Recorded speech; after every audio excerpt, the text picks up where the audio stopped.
നമസ്കാരം. ശ്രീരാഗം ആസ്ട്രോളജിയുടെ ഇന്നത്തെ അധ്യായത്തിലേക്ക് ഏവർക്കും സ്വാഗതം. നാളെ ജൂലൈ മാസം 29-ാം തീയതിയാണ് ചൊവ്വാഴ്ച ദിവസം. നാളത്തെ ദിവസം ദേവീ ക്ഷേത്ര ദർശനം നിങ്ങൾ നടത്തുക. വളരെയധികം ഫലവത്തായ മാറ്റങ്ങൾ നിങ്ങൾക്ക് വന്നു ചേരും.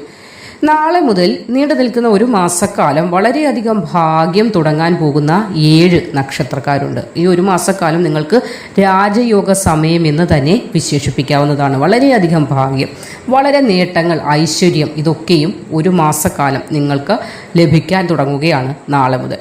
കടങ്ങളൊക്കെ തീരുന്നതാണ്. വിദേശ യാത്ര എന്ന നിങ്ങളുടെ ഒരുപാട് നാളത്തെ സ്വപ്നവും ഈ ഒരു മാസത്തിനുള്ളിൽ പൂവണിയാൻ പോകുന്ന ഒരു സമയമാണ്. വിദേശത്ത് നിന്ന് ശുഭകരമായ വാർത്തകൾ ശ്രവിക്കാനുള്ള ഭാഗ്യം ഉണ്ടാകുന്നതാണ്. എല്ലാം കൊണ്ടും വളരെയധികം ദൈവാധീനം നിറഞ്ഞു നിൽക്കുന്ന ഒരു മാസക്കാലമാണ് ഈ 7 നക്ഷത്രക്കാർക്ക് നാളെ മുതൽ തുടങ്ങാൻ പോകുന്നത്. നാളെ എടുത്തു പറയുകയാണെങ്കിൽ ചൊവ്വാഴ്ച ദിവസമാണ്. ദേവി പ്രീതികരമായ കാര്യങ്ങൾ ചെയ്യുന്നതും വളരെയധികം ശുഭകരമാണ്. അത് 7 നക്ഷത്രക്കാരെന്ന് മാത്രമല്ല, ഏവർക്കും ചൊവ്വ വെള്ളി ദിവസങ്ങൾ ദേവിയെ പ്രീതിപ്പെടുത്താൻ നിങ്ങൾക്ക് കഴിയുന്ന കാര്യങ്ങളൊക്കെ ചെയ്യുന്നത് വളരെ ഉത്തമമായ ഫലങ്ങൾ നിങ്ങളിലേക്ക് എത്തിക്കുന്നതാണ്. സർവ്വ ദുരിതങ്ങളും ഒഴിയുന്ന ഒരു മാസക്കാലം നാളെ മുതൽ 7 നക്ഷത്രക്കാർക്ക് തുടങ്ങുകയാണ്.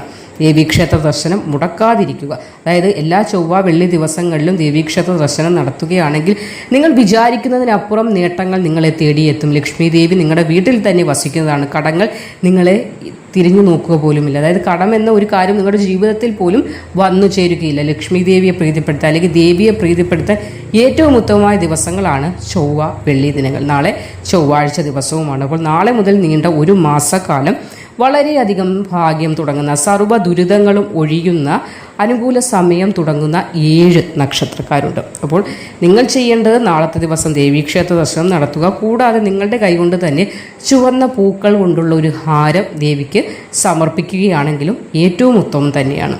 അപ്പോൾ അത് സാധ്യമാകുന്നില്ലെങ്കിൽ കുറഞ്ഞ ദേവീക്ഷേത്ര ദർശനമെങ്കിലും നടത്തുക. അതും ബുദ്ധിമുട്ടാണ്, പോകാൻ സാധിക്കുന്നില്ല, എന്തെങ്കിലും വിഷയങ്ങളുണ്ടെങ്കിൽ ഗൃഹത്തിലിരുന്ന് തന്നെ ദേവിയെ പ്രാർത്ഥിക്കുക, മന്ത്രോച്ചാരണങ്ങളൊക്കെ നടത്തുക. വളരെയധികം ഭാഗ്യമാണ്.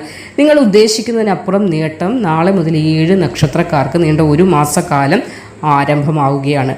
ആ ഭാഗ്യശാലികളായ നക്ഷത്രക്കാർ ആരൊക്കെയാണെന്ന് നോക്കാം. 7 നക്ഷത്രക്കാരിൽ ആദ്യത്തെ നക്ഷത്രം തിരുവോണമാണ്.